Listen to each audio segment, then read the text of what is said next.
Bismillahirrahmanirrahim. Assalamualaikum warahmatullahi wabarakatuh. Alright, so today guys, we are going to learn how to calculate the expected return of a portfolio.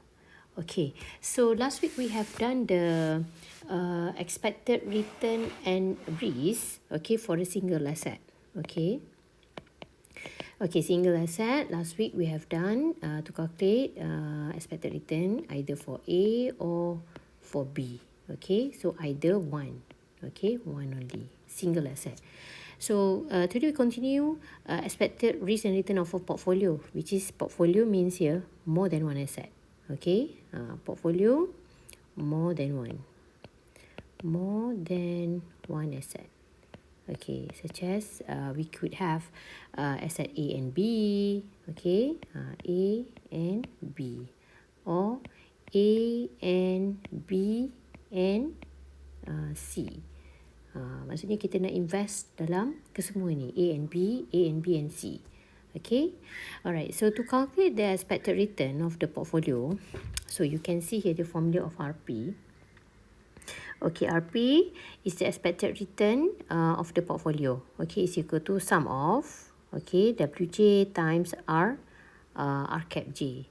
Okay, which is the R cap J ni, maksudnya expected return of the single asset lah. It could be asset J, asset K, asset L, M, N, or whatever names. Alright, which is W pula, okay, is the weight. Okay, weight is the proportion, how much we want to invest in that asset. Alright. Okay, so now let's have a look at the examples. Okay, here. Okay, Amy is considering building a portfolio containing two assets. Okay, M and N. Alright. So if you wonder, okay, where I extract the example, okay, it is from your manual on page 19. Alright, page 19. Page 19. You can refer later, okay? So asset M represent 40%, okay, while asset N account for another 60%. So which is the hint given here is the W or the weight. Okay, so weight to be invested in M is 40%, and then weight to be invested in N is 60%. Okay, so given the expected return, so expected return ni we know lah, is R cap kan. So R cap for M and R cap for N is given. Okay, now calculate the expected return of the portfolio. Okay, so to calculate the expected return of the portfolio, okay, is equal to RP, macam tadi kan.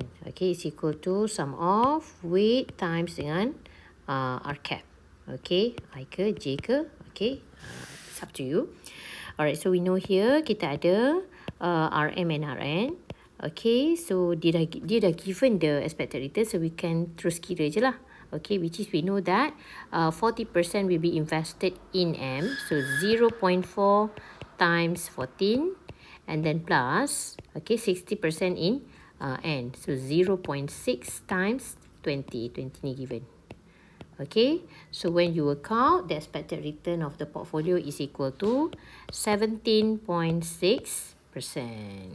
Okay, alright, 17.6% is the RP, expected return of the portfolio. Okay, next, alright, let's have a look at another example. So Azi, for the case of Azi, okay, the example is on page 19. Okay, still on page 19. Page 19. Alright, Azi is thinking of combining asset L and M. Okay, asset L and M in a portfolio. She collected the information on the annual return for both assets. So kita ada asset L, asset M.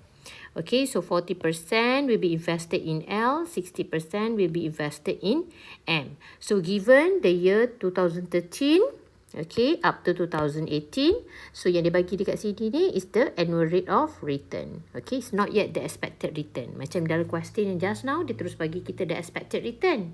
Yang ini. Okay, yang ini terus bagi expected return. Yang ini dia bagi kita the annual rate of return. So, number one, you have to calculate the expected return of the single asset dulu. Okay. Okay, so now calculate the expected return of the single asset. So kita ada asset apa ni? Asset L. So RL, okay, is equal to, macam mana nak kira? So this is the case of without probability, tak ada probability. So meaning to say, you tambah semua, you sum up and then you divide it by the N. So RL is equal to 14 plus 14 plus 16 plus 17 plus 17 plus 19. Okay, you divide it by how many years? Ada 6 years kat situ. Okay, and then RL, you will get 16.17%. Okay, and then next for RM. Okay, expected return for M. Okay, tambah semua juga. So, 20 plus 18. Okay, plus 16 plus 14 plus 12 plus 10. Okay, then you divide it by 6. Okay, so this one you will get 15%.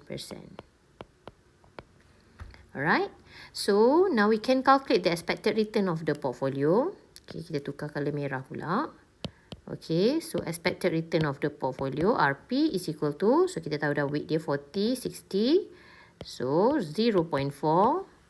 Okay, times expected return L ni 16.17.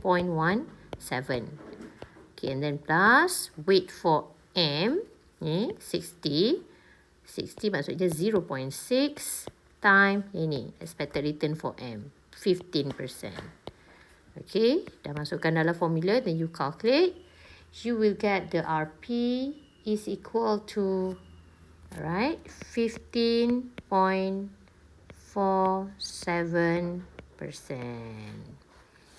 Okay. Alright, next. Okay, for the case of covariance and correlation, I will show you in the next video. Alright. Okay, so thank you. Assalamualaikum.